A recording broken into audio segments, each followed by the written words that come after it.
અમરેલી જિલ્લામાં ફરી 4 પગનો આતંક આવ્યો સામે.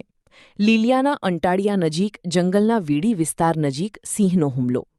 સિંહ દર્શન કરવા ગયેલા વ્યક્તિઓ પર સિંહે હુમલો કર્યો હોવાની મળી રહી છે માહિતી. 3 જેટલા યુવાનો જંગલના વીડી વિસ્તારમાં સિંહ દર્શન કરવા ગયા હોવાની પ્રાથમિક માહિતી.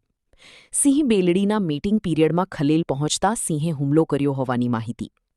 સોહિલ રફીકભાઈ નામના 21 વર્ષીય યુવકને સિંહે ફાડી ખાધો. સિંહના હુમલાથી અન્ય સિંહ દર્શનાર્થીઓ નાસી છૂટ્યા. વન વિભાગ પહોંચ્યું ઘટના સ્થળે. વન વિભાગ દ્વારા સિંહ હુમલાની ઘટનાને લઈને તપાસનો ધમધમાટ શરૂ કર્યો. સવા મહિનામાં સિંહ હુમલાની 7મી ઘટના ઘટી. બગસરાનું ઘંટિયાળ, સાવરકુંડલાનું જૂના સાવર, રાજુલાનું કોવાયા, ખાંભાનું ચતુરી બાદ લીલિયાના વીડી વિસ્તારમાં સિંહ હુમલામાં મોત નીપજ્યા. ટોટલ 7 ઘટનામાં 5 માનવ મૃત્યુ થયા. 2 ઘટનામાં 2 વ્યક્તિઓ ઈજાગ્રસ્ત થયા.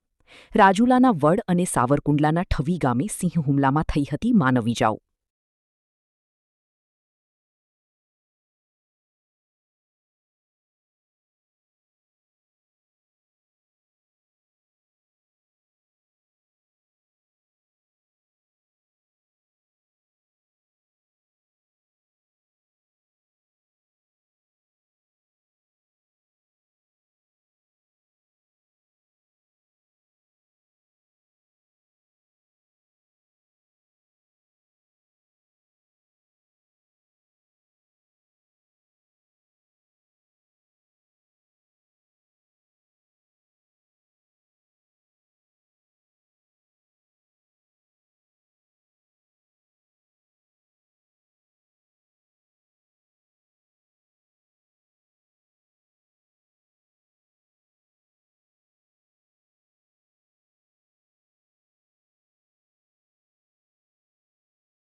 અમરેલી જિલ્લામાં ફરી 4 પગનો આતંક આવ્યો સામે. લીલિયાના અંટાળિયા નજીક જંગલના વીડી વિસ્તાર નજીક સિંહનો હુમલો. સિંહ દર્શન કરવા ગયેલા વ્યક્તિઓ પર સિંહે હુમલો કર્યો હોવાની મળી રહી છે માહિતી. 3 જેટલા યુવાનો જંગલના વીડી વિસ્તારમાં સિંહ દર્શન કરવા ગયા હોવાની પ્રાથમિક માહિતી.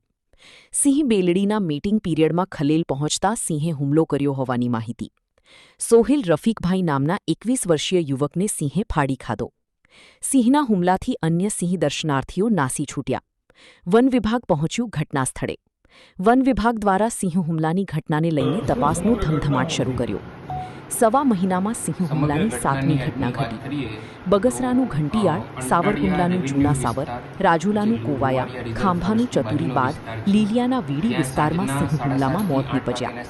ટોટલ 7 ઘટનામાં 5 માનવ મૃત્યુ થયા. 2 ઘટનામાં 2 વ્યક્તિઓ ઈજાગ્રસ્ત થયા. રાજુલાના વડ અને સાવરકુંડલાના ઠવી ગામે સિંહ હુમલામાં થઈ હતી માનવ ઈજાઓ. ઉંમર વર્ષ 21 અને અમરેલીના વતની છે. આ ઘટના બનવા પાછળનું કારણ પ્રાથમિક માહિતી મુજબ એવું જાણવા મળે છે કે ત્યાં મીટિંગ પેરમાં સિંહ હતા. તે દરમિયાન કદાચ કોઈ ઉશ્કેરણી કે પજવણી થઈ કે કયા કારણોસર સિંહ દ્વારા આ હુમલો કરવામાં આવ્યો તેની ઊંડી તપાસ કરવામાં આવશે. એ કેવી પરિસ્થિતિઓ સર્જાઈ જ્યારે આ પ્રકારની ઘટના બની. અત્યારે હાલની પરિસ્થિતિ હું તમને જણાવું તો અત્યારે હાલ અમે એક વન્ય પ્રાણી સિંહ નર જેની ઉંમર 9 થી 12 વર્ષ છે એને રેસ્ક્યુ કરી લેવામાં આવેલ છે અને આગળની તપાસ ચાલુ છે. કેટલા જણા હતા અને ટોટલ માહિતી આપો. એટલે આ બાબતે ખરેખર કેટલા માણસો ત્યાં હાજર હતા એ સ્થળ ઉપર, ખરેખર એ સ્થળ ઉપર શું બનાવ બન્યો એની એક ઊંડી તપાસની જરૂર છે. એ તપાસ કર્યા બાદ હું તમને જણાવી શકું. સાહેબ, અવારનવાર આવી ઘટના બને છે તો વનતંત્ર હવે આગામી સમયમાં શું આમાં કાર્યવાહી કરશે? આવી કોઈ પણ પરિસ્થિતિ બાબતે કોઈ પણ વ્યક્તિને સિંહ વન્ય પ્રાણીને પજવણી કરતું કોઈ પણ માહિતી હોય તો તાત્કાલિક ફોરેસ્ટ ડિપાર્ટમેન્ટને જાણ કરવી અને આ પ્રકારની કોઈ પણ કૃત્ય કરવું એ ગુનાહિત કૃત્ય છે. એમાં વન્ય પ્રાણી અધિનિયમ અંતર્ગત કડકમાં કડક કાર્યવાહી કરવામાં આવે છે. સાહેબ, સિંહ દર્શન થતા એવા પણ એક અફવા ઉડી છે, સાચી હકીકત શું છે? સિંહ દર્શન એટલે શું એ આપણે સમજવાની જરૂર છે. કોઈ પણ ગામ કે કોઈ પણ વિસ્તારમાં જ્યારે સિંહ જોવા મળે ખેડૂતની વાડીમાં, તો એ સિંહ જોવે એને સિંહ દર્શન ના કહેવાય. જ્યારે સિંહને કોઈ પણ પ્રકારની ખલેલ પહોંચાડવી, પજવણી કરવી, ઉશ્કેરણી કરવી એને ખરેખર ગેરકાયદેસર સિંહ દર્શન કહેવાય છે. અને આ પ્રકારનું કૃત્ય કોઈ પણ વ્યક્તિ કરે તો એમના વિરુદ્ધ વન વિભાગ કડકમાં કડક કાર્યવાહી કરશે.